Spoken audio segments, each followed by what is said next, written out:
Bonjour à toutes et à tous, je suis Mathieu Nico Chassin et je vous souhaite la bienvenue dans ce premier webinaire Mes maths, qu'est-ce qu'en dit la science? Aujourd'hui, nous allons aborder des sujets tels que la science, la nutrition et le métabolisme. Ce premier webinaire s'intitule Mieux manger grâce à la métabolomique quand la science personnalise notre assiette. Pour commencer, nous allons définir et présenter la base du métabolisme humain.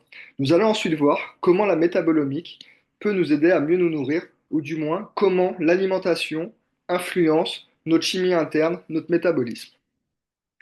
Nous verrons ensuite comment certaines approches naturelles, sélectionnées par mes soins, peuvent répondre à une amélioration de notre métabolisme. Donc pour commencer, du métabolisme humain à la métabolomique.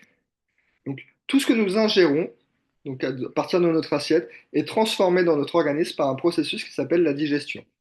Ça commence dans la bouche, où par action mécanique, on va broyer les aliments, et ensuite il va y avoir des sucs digestifs, des sucs salivaires, qui vont venir commencer à dégrader chimiquement les aliments. Ensuite, ces aliments, ils vont descendre dans l'estomac, où ils vont subir encore une dégradation chimique, puis dans l'intestin, où ils vont encore être dégradés, puis transformés en nutriments qui vont pouvoir être assimilés par l'organisme. Les nutriments, parlons-en. On a deux types de nutriments. Les macronutriments, qui sont une source de métabolites. C'est-à-dire que par exemple, si on prend les protéines, ils vont produire des acides aminés. Les lipides vont produire des acides gras, des triglycérides ou d'autres composés lipidiques. Ensuite, on va avoir les glucides, et notamment le sucre, notamment principalement le glucose. Je vous attire votre attention ici, je ne parle pas des fibres, parce qu'en fait les fibres, ce sont des glucides très complexes. Ces molécules, une fois impliquées dans les processus biochimiques qu'il peut y avoir dans notre organisme, dans le métabolisme, on va pouvoir les qualifier de métabolites primaires. Les métabolites primaires, ce sont des molécules métabolites qui sont utiles pour le fonctionnement global de notre organisme, à différencier des métabolites secondaires qui vont pouvoir avoir d'autres rôles. Donc, en plus des macronutriments, on va retrouver des micronutriments. Les micronutriments, comme les vitamines ou les minéraux, ne vont pas être impliqués directement dans des transformations chimiques du métabolisme. Ils vont servir d'outils. Par exemple, ils vont servir de cofacteurs pour faciliter certaines réactions biochimiques. Ces réactions biochimiques, on les appelle les réactions métaboliques. Maintenant, vous allez vous dire, mais c'est quoi ces réactions métaboliques? Dans l'organisme humain, dans le métabolisme humain, il en existe deux sortes principales. Les réactions cataboliques. Donc la réaction catabolique, on va partir d'une molécule complexe qui va être dégradée pour fournir des molécules plus simples, et cette dégradation va entraîner la production d'énergie. C'est le cas par exemple de la transformation du sucre lors de la glycolyse, ou encore de la dégradation des graisses lorsqu'on en a besoin, qu'on appelle la lipolyse. Ensuite, on va avoir des réactions anaboliques. Une réaction anabolique, c'est quoi? C'est on part d'une petite molécule, on lui fournit de l'énergie et le processus va conduire à la formation d'une molécule plus complexe. C'est le cas par exemple de l'utilisation des acides aminés pour réparer nos muscles ou alors former des enzymes. Ces enzymes, en fait, ce sont les super machines qui permettent d'avoir les réactions chimiques du métabolisme. C'est-à-dire que chaque voie métabolique, c'est une succession de réactions chimiques et chaque réaction chimique est réalisée par une enzyme. Parmi les réactions anaboliques, on va avoir aussi la fabrication et le stockage des graisses, ce qu'on appelle la lipogénèse. Ensuite, on va avoir d'autres types de réactions. Par exemple, on va avoir des réactions d'oxydoréduction. C'est le cas, par exemple, lors de la respiration cellulaire, où l'oxygène, par des réactions d'oxydoréduction, va pouvoir fournir de l'énergie à la cellule. Enfin, on va également pouvoir, par des réactions métaboliques, produire de l'ADN et de l'ARN qui sont indispensables au fonctionnement de nos cellules. Donc, ces métabolites et ces réactions biochimiques, c'est ce qu'on appelle le métabolome. Donc, la métabolomique, c'est quoi? C'est l'étude du métabolome. De manière générale, la métabolomique, elle est construite sous cette forme-là, c'est-à-dire que c'est une étude comparative du métabolome d'une condition par rapport au métabolome d'une autre condition. En termes de réalisation expérimentale, comment ça se passe? D'abord, on va récupérer des échantillons biologiques. Par exemple, pour l'homme, on va récupérer de l'urine ou du sang. On peut également récupérer des fesses. Ensuite, à partir de ces échantillons biologiques, on va récupérer les molécules, ce qu'on appelle l'extraction. Une fois qu'on a le grand cocktail de molécules, on ne va pas pouvoir les identifier comme ça quand elles sont en mélange. Donc on va d'abord chercher à les séparer, puis à les identifier. Ensuite, on va analyser les différences de métabolomes d'une condition par rapport à une autre. Ici, sur la figure que je vous présente, le petit graphique, on a la quantité de molécules en fonction d'une condition. Généralement, la métabolomique, moi, je l'ai toujours, le moment où je l'ai découverte, c'était justement pour comparer le métabolome d'un individu sain par rapport à un individu malade. Ici, sur ce graphique, on peut voir que la molécule que l'on considère, elle est plus produite dans les conditions A, c'est-à-dire chez le malade, que dans la condition B pour la personne qui n'est pas malade. Ça veut dire que cette molécule, elle est plus produite lors de la maladie. Ces molécules que l'on identifie, elles sont marqueurs de maladie. On les appelle donc simplement des biomarqueurs. Donc une fois qu'on a identifié un certain nombre de biomarqueurs, on va pouvoir réaliser des interprétations biologiques et les conclusions. Maintenant, je vous ai parlé de maladies.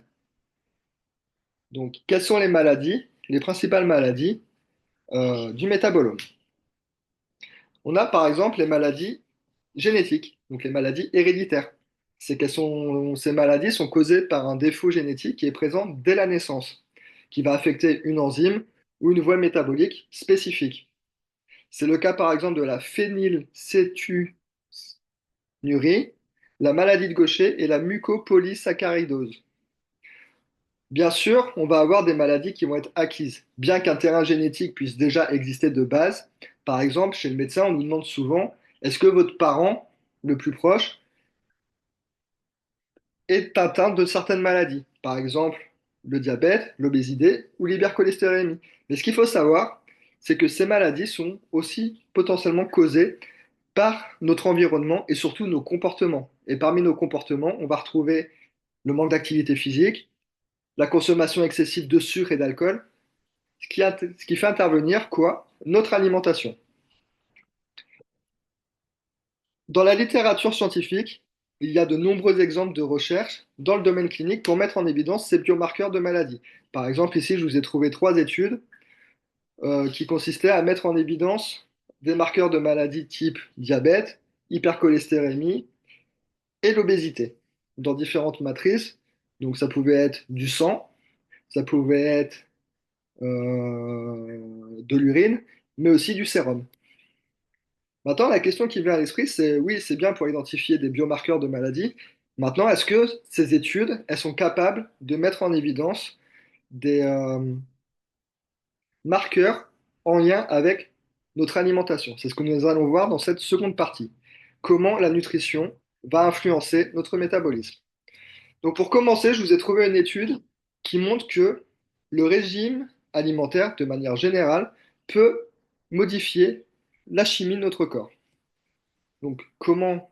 Pour comprendre cela, les auteurs, ils ont fait une comparaison entre un régime dit occidental, avec plein de produits transformés, des sucres et des graisses, mais aussi un régime prudent, avec des fruits, des légumes, des céréales complètes. Au niveau de la méthodologie, ils ont fait quoi? Ils ont réalisé un questionnaire alimentaire sur 200 participants. Ensuite, à l'issue de ce questionnaire, il y a 37 échantillons qui ont été analysés. Et parmi les molécules qui ont été analysées, on retrouve les acides aminés et les acides carnitines. Ensuite, une fois les analyses sanguines réalisées, les chercheurs ils ont réalisé des analyses statistiques pour mettre en évidence les biomarqueurs spécifiques de ces deux types de régimes. Et patatras, ce qui s'est passé, c'est que les résultats ils ont montré que le régime occidental entraîne une augmentation très importante de la production d'acides aminés et d'acides carnitines. Ces molécules sont associées à des risques plus élevés d'être atteint de certaines pathologies. C'est le cas par exemple de diabète et de maladies cardiovasculaires. Ici, ce que voulais vous mettre en évidence, c'est que cette étude, elle confirme que le régime alimentaire va directement influencer notre métabolisme. Maintenant, on va aller plus loin. C'est-à-dire, est-ce qu'un aliment en particulier est capable de laisser une trace chimique dans notre organisme? C'est l'objet de cette seconde étude. Cette étude a montré, cette étude dont l'objectif était d'étudier les traces chimiques laissées par l'alimentation. Donc pour ça, les auteurs, ils ont fait quoi? Ils ont étudié 68 volontaires avec à peu près une même proportion d'hommes et de femmes, un âge moyen de 55 ans et un IMC légèrement au-dessus de la normale. Donc ils ont fait quoi? Ils ont fait une analyse sur l'alimentation. Donc ils ont étudié 58 catégories d'aliments sur un panel de base de 136 aliments et ils ont étudié des prélèvements d'urine à différents temps et répétés plusieurs fois à différentes semaines. Les résultats, ils ont montré que au niveau alimentaire, il y avait 5 modes d'alimentation possibles, mais que certains aliments pouvaient laisser des traces spécifiques dans notre corps, et notamment dans notre urine. C'est le cas par exemple des tomates, où on va retrouver des métabolites phénoliques, le café, où on va retrouver de l'acide dihydrocaféique, les agrumes, où on va retrouver de la proline bétaïne, des poissons gras, où on va retrouver de la méthylhistidine. Ici, ce que je veux mettre en attention, en avant, c'est pas forcément le nom de la molécule, mais c'est que pour chaque type d'aliment, on peut retrouver une trace chimique spécifique. Maintenant, on va aller plus loin encore. On va partir sur des bases de nutrition. Et ici, je veux vous montrer une base de nutrition qui est l'indice glycémique. L'indice glycémique, c'est quoi? C'est une mesure de la rapidité avec laquelle les aliments contenant des glucides augmentent le taux de sucre dans le sang. Autrement dit, c'est pour chaque type d'aliment, quelle va être la quantité de glucose dans le sang en fonction du temps. Ce qu'on peut voir, c'est que les aliments vont être classés dans une échelle de 0 à 100. Plus l'indice glycémique va être élevé, plus le taux de sucre dans le sang va augmenter rapidement après la consommation. Donc on va par exemple retrouver des aliments à haut indice glycémique. C'est le cas par exemple du riz blanc, de la pomme de terre, des sucres et des boissons sucrées, représentés ici en rouge sur la courbe. Et ce qu'on peut voir, c'est que ces aliments vont entraîner un pic de glucose très important dans le sang, puis une chute. Et ça, c'est pas bon. Parce que on se retrouve avec plein de sucre dans le sang d'un seul coup, et puis après, il n'y a plus rien. Ensuite, on va avoir des aliments avec un indice glycémique faible. C'est le cas, par exemple, des légumes verts, légumineuses, ou des fruits, comme les pommes et les poires. Ici, l'indice glycémique est inférieur à 55 et il est représenté en vert sur la courbe. Et ce qu'on peut voir ici, c'est que le pic de glucose va être plus faible en intensité. Par contre, la durée de glucose présente dans le sang va être plus longue. C'est-à-dire qu'on va avoir de l'énergie tout au long du temps. Si on se souvient bien, le sucre, par la glycolyse, fournit de l'énergie à l'organisme. Ensuite, en jaune, on a l'indice glycémique moyen, c'est-à-dire qu'on a quelque chose un peu entre les deux. Et la valeur se situe souvent entre 56 et 69. Et les types de produits, ça va être des produits à base de grains partiellement raffinés ou certains fruits tropicaux, comme par exemple la banane. Et donc du coup, ici, je vous ai présenté une étude qui étudie justement l'influence de cet indice glycémique. Donc pour ça, les auteurs, ils ont fait quoi? Ils ont comparé deux repas, donc un repas avec un indice glycémique élevé, un repas avec un indice glycémique faible, et ils ont identifié différents profils biologiques. Donc en termes d'échantillons, ils ont travaillé sur 24 femmes entre 20 et 50 ans avec un léger surpoids. Ils ont comparé deux menus, donc les menus avec un indice glycémique élevé et un menu avec un indice glycémique faible, et ils ont mesuré quatre molécules dans le sang, donc le glucose, l'insuline, la leptine et les graisses. Ensuite, ils ont fait des analyses statistiques pour comparer les différentes réactions biologiques et faire un regroupage des participantes selon leurs réponses. Donc, ils ont montré, bien entendu, que les aliments avec un indice glycémique élevé entraînaient bien un pic de glucose et d'insuline. Par contre, ils ont identifié trois groupes potentiels. Donc, ils ont identifié un groupe dit majoritaire avec une réaction normale de l'organisme, un groupe avec de l'insuline, avec un risque de résistance et donc de diabète, et un groupe avec une quantité plus importante de glucose et de leptine qui peut potentiellement révéler une hyperleptinémie. Ce que je veux montrer ici, c'est que les individus de base étaient considérés comme en bonne santé. C'est-à-dire que ici, le dosage de ces molécules peut mettre en évidence, un, révéler la potentielle pathologie, et deux, montrer que même au sein d'une population en bonne santé, on peut avoir des réactions métaboliques variables. Et la compréhension de ces réactions peut nous permettre de mieux anticiper les déséquilibres métaboliques à venir. En conclusion, ici, on a vu que chaque personne pouvait réagir différemment et donc il était important de maintenir une bonne alimentation. Donc juste pour récapituler sur cette première partie de présentation, on a vu que le métabolome, c'était l'ensemble des molécules, autrement dit les métabolites, et des réactions biochimiques associées, donc les réactions métaboliques. La métabolomique, c'est l'étude du métabolome qui permettait de mettre en avant des molécules spécifiques d'une condition par rapport à une autre, les biomarqueurs. Nous devons de voir aussi que l'alimentation influence grandement notre métabolisme et que bien manger semble conduire à une bonne santé métabolique, mais n'oubliez pas qu'on est tous différents. Et donc du coup, est-ce que pour tout le monde, bien manger, ça peut être suffisant?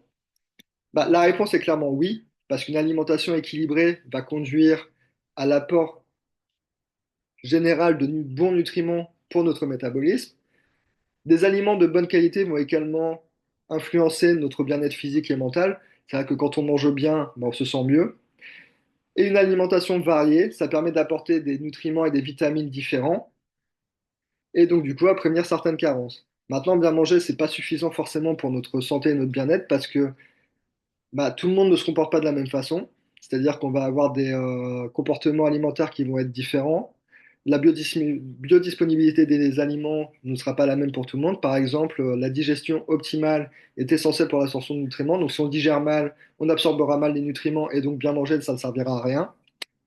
Et que des aliments de mauvaise structure vont également impacter leur absorption au niveau de l'organisme.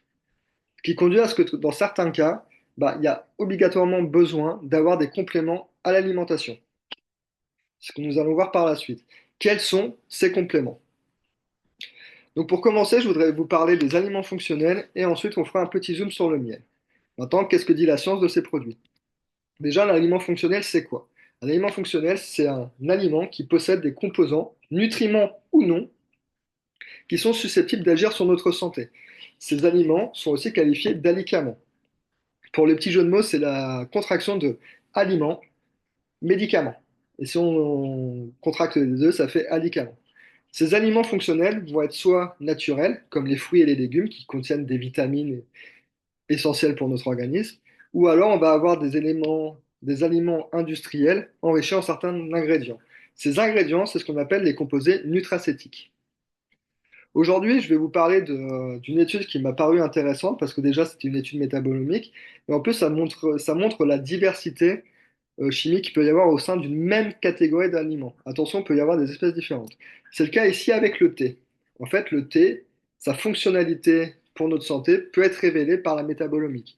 Par exemple, dans cette étude, les auteurs, ils ont analysé 48 types de thé différents pour évaluer leurs bienfaits sur notre santé cardiovasculaire. Donc pour ça, comme je l'ai dit, ils ont travaillé sur 43 thés. Ils ont testé les activités biologiques de ces thés au laboratoire pour évaluer leur effet sur la santé cardiovasculaire. Ils auraient également fait des analyses chimiques pour identifier les différents composants qui étaient contenus dans ces thés et des statistiques pour comparer les effets santé en fonction de la composition chimique et en fonction de l'espèce de thé. Et leurs résultats ont montré qu'il y avait des thés qui pouvaient être plus efficaces que d'autres. Par exemple, on a les deux exemples de thés cités ici dans la diapositive qui sont plus efficaces. Et parmi les composés les plus bénéfiques, on peut retrouver les polyphénols. Pour conclure sur cette première étude, les auteurs ils ont montré que les analyses scientifiques permettaient de mieux sélectionner et d'optimiser les thés pour avoir une meilleure santé, avec notamment différentes applications, donc la santé du cœur, avec le développement de thés fonctionnels pour améliorer notre santé cardiovasculaire, mais aussi de nouveaux produits, c'est-à-dire des compléments alimentaires pour prévenir le risque de maladies cardiovasculaires. Ça veut dire quoi ici? Ça veut dire que la métabolomique peut nous orienter vers des aliments les meilleurs pour la santé. Maintenant, je vais vous parler du miel. Donc, le miel, c'est l'un des produits de la ruche. Donc, pour rappel, les produits de la ruche, il y a le pollen, la gelée royale, le propolis, la cire d'abeille et le venin d'abeille qui est un petit peu moins connu, mais dont la composition chimique pourrait apporter des molécules intéressantes en santé humaine. Donc, aujourd'hui, on va zoomer sur le miel. Le miel, c'est quoi globalement pour l'abeille? Bah, c'est sa nourriture. Et elle la stocke pour l'hiver. Maintenant, si on regarde de plus près sa composition, on peut voir qu'elle est composée de glucides. Ça, c'est hyper intéressant en termes nutritifs pour tout ce qui va être glycolyse, par exemple, chez l'homme, ou tout ce qui va être dégradation des sucres pour fournir de l'énergie, de l'eau l'eau, on sait que c'est vital pour notre vie. Et on va retrouver ensuite des vitamines, donc les vitamines B1, B2, B3, B5, B6 et B9, ainsi que les vitamines C, D, E et K. On va également retrouver des minéraux, donc le potassium, le calcium, le magnésium, le fer, le zinc et le cuivre. Le miel, le problème qu'il y a, c'est que c'est un aliment qui a souvent été décrié dans l'opinion publique parce que, il peut y avoir pas mal de fraudes concernant cet aliment. Et aujourd'hui, je vais vous montrer que la science, notamment la métabolomique, permet de lutter contre ces fraudes. C'est le cas de cette étude, dont l'objectif était d'identifier des marqueurs d'authenticité du miel et de déterminer leur origine géographique. Donc pour ça, les auteurs, ils ont fait quoi? Ils ont testé 51 miels différents, issus de 10 plantes venant de Grèce et de Pologne. Ils ont extrait les composants phénoliques et grâce à des analyses de haute précision, ils ont pu établir les profils chimiques, notamment grâce à la spectrométrie de masse. Et ensuite, ils ont fait des études statistiques de marqueurs pour voir lesquels correspondaient à l'authenticité, au type de plante et à l'origine géographique. Donc les résultats ont montré qu'il y avait 11 composants phénoliques et 16 bioactifs qui permettaient de conclure sur ces différents aspects. Par exemple, il y a 10 marqueurs géographiques qui permettent de différencier les origines des miels. On peut même voir qu'il y a même des signatures spécifiques de certaines plantes, avec notamment le miel d'arbousier, qui possède de l'acide abscisique. Pour conclure ici, la métabolomique a garanti l'authenticité et la traçabilité du miel, et c'est une avancée majeure pour les apiculteurs et les consommateurs. Donc, en plus de présenter la diversité chimique du miel issu de différents pays, moi, cette étude a soulevé un truc aussi, c'est la diversité des chimiques des miels en fonction de la plante. C'est-à-dire qu'en fonction de la plante, on va pas avoir la même composition chimique. Et ça, c'est hyper intéressant parce que ça permet justement de montrer toute la diversité chimique du monde végétal. Et ça, diversité chimique du monde végétal, on peut l'exploiter autrement. Par exemple, avec les huiles essentielles. Pourquoi je vous dis ça? Parce qu'une huile essentielle, c'est issu de produits naturels, de végétaux notamment, comme les plantes. Donc on peut la récupérer de différents organes des plantes, comme par exemple des fleurs, les feuilles, les graines. On peut également aussi les récupérer dans certains fruits. C'est le cas par exemple du citron, de la bergamote et de l'orange. Pour produire de l'huile essentielle, globalement, il existe deux approches qui produisent à peu près 95% des huiles essentielles à l'heure actuelle. C'est la distillation à la vapeur. C'est-à-dire quoi? C'est-à-dire qu'on fait chauffer de l'eau et par un processus physico-chimique, on va récupérer de l'huile essentielle à l'arrivée.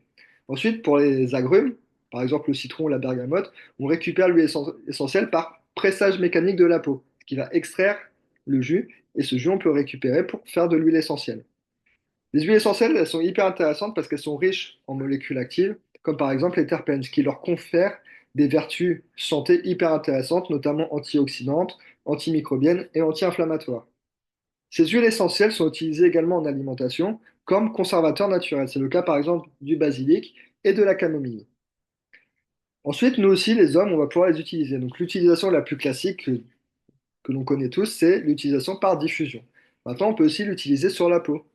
Par contre, sur la peau, il faut faire attention. Certaines huiles essentielles ne peuvent pas être utilisées pures. Il faudra bien penser à les diluer avec une huile végétale.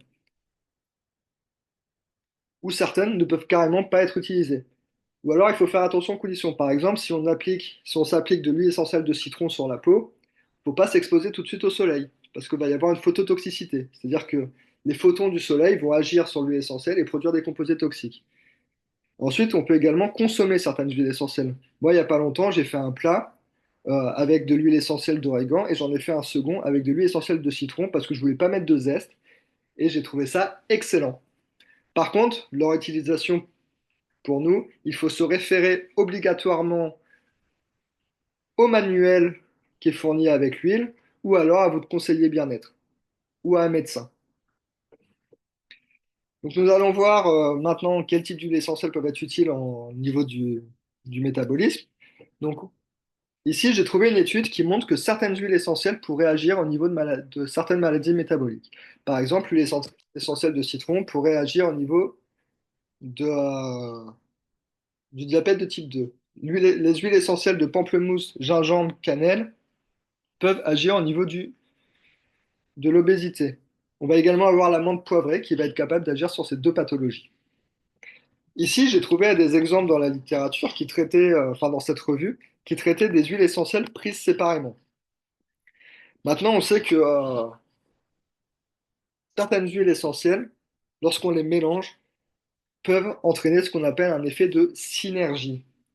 C'est-à-dire que l'effet euh, d'une huile essentielle va être multiplié par X en présence des autres, ce qui peut être hyper intéressant. Nous allons voir dans les prochains séminaires que l'association de certaines huiles essentielles permet vraiment de bien booster notre système immunitaire. Donc, voilà. Donc ici, je vais vous montrer un exemple d'étude qui est métabolomique sur l'influence d'huile essentielle sur la santé métabolique. Donc ici, dans cette étude, les auteurs ils ont voulu tester l'influence de l'huile essentielle de gingembre contre les effets néfastes de l'alcool sur le foie, et ensuite aussi pouvoir trouver des marqueurs biologiques pour détecter cette maladie beaucoup plus tôt. Donc pour ça, ils ont travaillé dans un modèle animal. Donc sachez que moi, je suis un défenseur de la nature, mais je reste un scientifique, et que quand je vois le traitement de certains animaux en animalerie, je peux vous assurer qu'en laboratoire, les animaux sont pas malheureux. Et en plus, ce qu'il faut savoir, c'est que c'est toute une procédure administrative pour pouvoir obtenir des animaux, parce qu'il faut justifier qu'est-ce qu'on va leur faire subir, comment, qu'est-ce qu'ils vont devenir après, combien, etc. C'est une procédure très très longue à faire.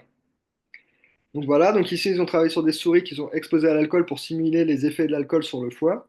Et en traitement, ils ont voulu savoir si l'huile essentielle de gingembre pouvait induire une réponse positive. En parallèle, ils ont fait des tests sanguins et d'observation au microscope et de mesure des molécules impliquées pour trouver des marqueurs spécifiques. Donc au niveau des résultats, ils ont observé que grâce à l'huile essentielle de gingembre, il y avait moins de dommages au foie chez les souris traitées, qu'il y avait également en plus une amélioration de leur défense antioxydante, et bien sûr, grâce à la métabolomie, ils ont aussi identifié des marqueurs biologiques qui sont liés à cette maladie. Donc pour conclure, on a vu que le gingembre pouvait protéger le foie contre l'alcool, et que les marqueurs identifiés pourraient éventuellement aider au dépistage pour prévenir les maladies du foie. Donc ça veut dire quoi? Ça veut dire que la métabolomique, ici, elle pourra aussi montrer les effets bénéfiques de l'utilisation des huiles essentielles sur notre métabolisme, aussi bien chez des modèles animaux que chez l'homme. J'ai vu qu'il existait des études cliniques pour l'homme, mais malheureusement, ces études-là ne sont pas libres de droit. Donc moi, je connais une solution pour les pirater, mais voilà, si vous voulez en savoir plus, je peux toujours vous faire un article sur mesure sur ces articles piratés. Maintenant, dans le cadre de ma vision des choses, je préfère rester sur des articles en libre de droit, en libre accès. Donc voilà, pour conclure sur cette présentation, bah, il est vraiment essentiel de comprendre notre métabolisme parce qu'il nous permet d'appréhender les différents effets de l'alimentation sur notre santé. La métabolomique, elle analyse les réactions biochimiques face aux nutriments et aux différents composés bioactifs.